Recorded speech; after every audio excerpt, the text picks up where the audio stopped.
या किसी भाई को कोई एतराज हो, दलाल के ऊपर शक हो तो मैं खड़ा होकर कह दे मेरा तो फिर क्यों जो पल्ले में छुटा रहे गरीब जनता से? हाँ देखो क्या छोड़िए, अरे पल्ले खड़े लाके के उसके सामने देखते और ये हम तो चले जाएंगे तो हमें कौन पूछेगा? कमेटी में तो उसी दिन बात हुई है, उस दिन बात हुई है, उसके बाद सामूहिक रूप से कोई बात नहीं हुई। अब ये बात जरूर हम पूछना चाह रहे थे, जैसे हमारे सब साथी बैठे पर ये तो देख लो जो हमारे इन्होंने पहले करके आए उन पे भी ये टिक रहे कि उनसे भी भाग गए तो उसी तरह का निर्णय लेंगे। तो उन्होंने कहा जो है उन पे तो हम टिक ही रहे हैं, हम खड़े हैं। अभी तुम्हारी कमेटी है, आप क्या फैसला कर रहे हो, क्या फैसला करके आए? चलो ठीक हम मानते हैं भाई, दलाल साहब तो इलेक्शन में बिजी थे, भाई आप क्या करके आए हैं? नहीं वो है करने वाली बात नहीं, अब सुना रहे हैं जो बातें हुई थी अभी आई हैं, हमें ये बिल्कुल भी भाई सुनो, बिल्कुल ये बातें हमें बिल्कुल अच्छी नहीं लग रही। जो बात पहले उन बातों पर रहो। सीधी बात तो ये है वो यहाँ पर सुनाई गई थी, करी गई थी टूर पर, जनता आती रही और जाती रही, उसी के विषय में चलो। मैंने चौहान ने एक बात खोल के बताई अभी, बताने क्या हो रहा बीच में? सरदार राम राम। स्कूल को लेके जो हमारी कमेटी ने फैसला किया है, क्योंकि लगातार जो कमेटी में हमारे 31 सदस्य थे और हमारे जो गांव से भी पंचायत में भी सारे सदस्य थे, तो लगातार हमारी 2.5 घंटा मीटिंग रही थी। उसमें हमने सारा मतलब समझौता फैसले की तरफ लिया था कि आज भाई किसी तरीक़ा से हम ये भी हमारी बात रखें और हम भी रखें, लेकिन इन्होंने हमारी एक बात भी नहीं मानी। अब लगातार कमेटी का ये फैसला है कि हमारे बच्चों के भविष्य के लिए हम लगातार अपने धरने को जारी रखेंगे और संघर्ष करते रहेंगे जब तक हमारी मांगें पूरी ना होंगी, धरना जारी रहेगा। नहीं, ऐसी बात नहीं है। जो इन्होंने बात बोली थी उसमें बीच में करने के लिए हमने, जैसी हमारी पंचायत की जो सहमति थी उस पे हमने मतलब फैसला भी लिया था, लेकिन इन्होंने बिल्कुल भी वो उस फैसले पे कोई अमल नहीं किया। इन्होंने अपनी वो तानाशाह सरकार वाला जो हुकूमत थी ना, उस तरीक़ा से इन्होंने अपना काम करने का काम किया था। नहीं, कमेटी सब तरीक़ा से मानने के लिए तैयार थी, लेकिन उन्होंने नहीं मानी बात, तो अब लगातार धरना जारी रहेगा हमारा।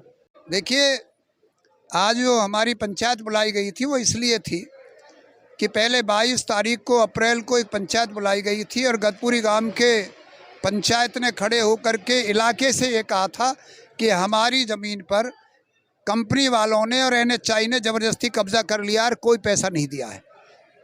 तो उसमें इलाके के लोगों ने तय किया कि भाई आंदोलन करेंगे और यहाँ पर धरना देने का काम करेंगे। तो इलाका बैठा के गया था 22 तारीख को, तो इलाका उसी दिन से और गतपुरी के पूरी पंचायत हर व्यक्ति एक एक आदमी ने पूरी मजबूती के साथ दिन और रात ये धरना चलाया और इलाके के लोगों ने भी उसमें पूरी सहभागी करी। तो आज हम इस निष्कर्ष पे पहुँचे थे कि चूँकि इलाके ने बैठाया था तो पंचायत बुला करके हम पंचायत के सामने पेश करते। कुछ चीज़ें ऐसी थी जो नई निकल के आई थी और वो इसलिए थी NHI के और कंपनी के बीच में एग्रीमेंट है, वो एग्रीमेंट इन्होंने पूरा नहीं किया और जब तक वो पूरा एग्रीमेंट नहीं होता तब तक ये टोल चलाने का इनको नैतिक अधिकार नहीं है, कानूनी अधिकार भी नहीं है।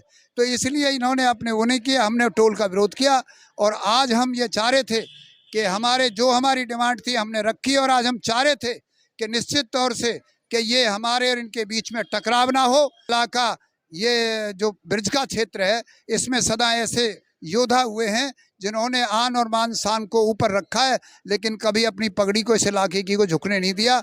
अब हमने भी निर्णय ले लिया है, पंचायत की तरफ से अधिकार ले लिया, पंचायत ने कह दिया पूरा इलाका साथ रहेगा और आंदोलन चलेगा और ये ज़मीन हमारी खाली करने का हमने ऐलान दे दिया है। और उन्होंने अगर बूथ चलाने की कोशिश की तो हमारे 9 बूथ हैं वे पैसे से चलाएंगे, हम अपने 9 बूथों पर सारी जनता को फ्री निकालने का काम करेंगे, ये हमारा फैसला है। फास्टैग कहीं पाएगा ही नहीं, काहेगा फास्टैग रहेगा। ये देखिए, फास्टैग वो सारा इलाज हम आप करेंगे, ज़मीन हमारी है और ये जो बैठे हुए बूथ वूथ इनसे कह देंगे इन्हें हटाओ, हमारा खुला दरबार रहेगा, काहेगा रहेगा कुछ भी, खुला दरबार, जाओ गाड़ियों को निकाल के फ्री चलेंगे। अब नहीं, गोबर पाथने की बात नहीं, इसके नीचे आपको पता नहीं है नीचे सुरंग है और वो सुरंग हमारी ज़मीन में से बनी हुई है, तो हम अपनी ज़मीन में क्यों निकलने देंगे? अपनी ज़मीन में गोबर लगा के दीवार लगा देंगे, हम तो परे के जाओ, हम अपनी में कुछ करें। गोबर इसलिए कहा था हम, अभी गोबर नहीं, हम तो इस पर ताला भी लगाने का काम करेंगे अगर ये नहीं खाली करेंगे। उसके बाद अपने पशु भी बांधेंगे। ज़मीन हमारी, हम तो अपनी ज़मीन में कुछ भी करें, ये हमारा काम है, हमारा अधिकार है, अपनी ज़मीन हमारी है।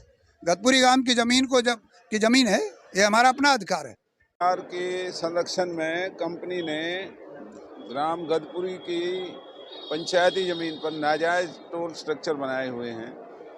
ना ग्रामीण वासियों को कोई मुआवजा दिया गया है, ना उनसे इजाज़त ली गई है, और अपना धन कमाने के लिए गैरकानूनी तरीके से ये सारा कुछ यहाँ पर बनाया गया है।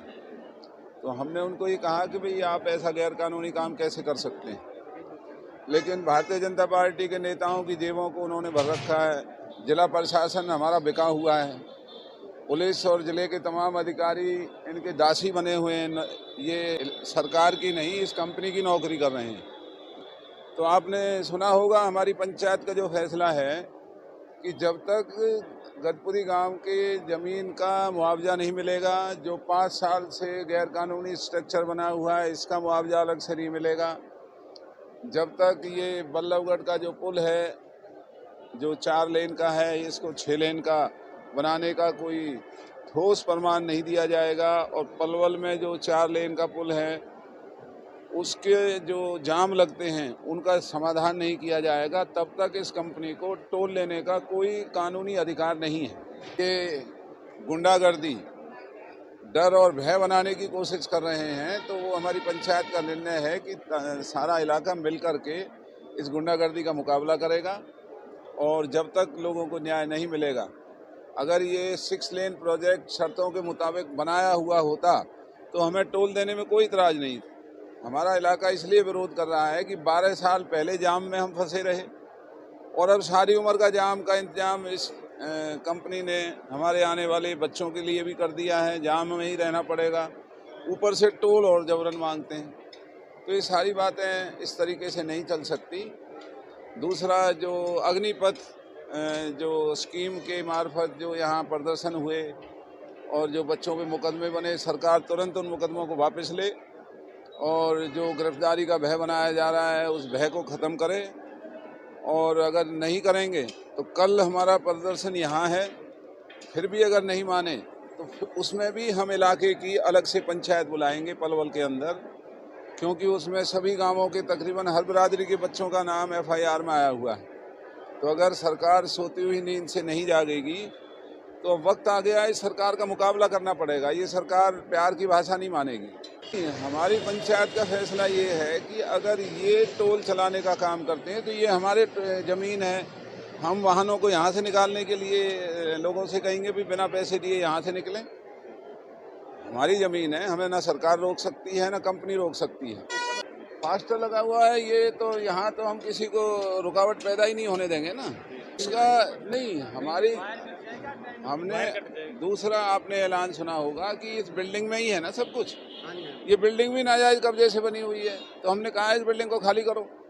हमारी ये भी तो मांग है कि बिल्डिंग को खाली करो, और फिर जैसे जैसे ये कदम उठाएंगे उसी तरीके से हम कदम उठाएंगे। ये पक्की बात है कि लातों के भूत बातों से नहीं मानेंगे।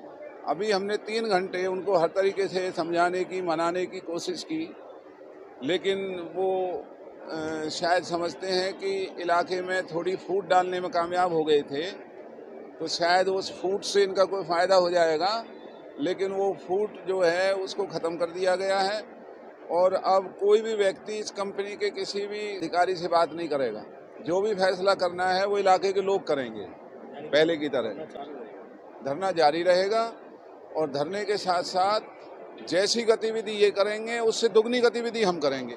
हम कानून को अपने हाथ में नहीं लेना चाहते, इसलिए अगर ये वहाँ से वाहन निकालेंगे तो हम वाहनों को यहाँ से निकालेंगे। नीचे इनके नीचे ना वो पक्की सुरंग जैसी बनाई हुई है, क्योंकि जो ये धन बटोरेंगे तो वो नीचे से नीचे ही जाके वहाँ जमा होगा।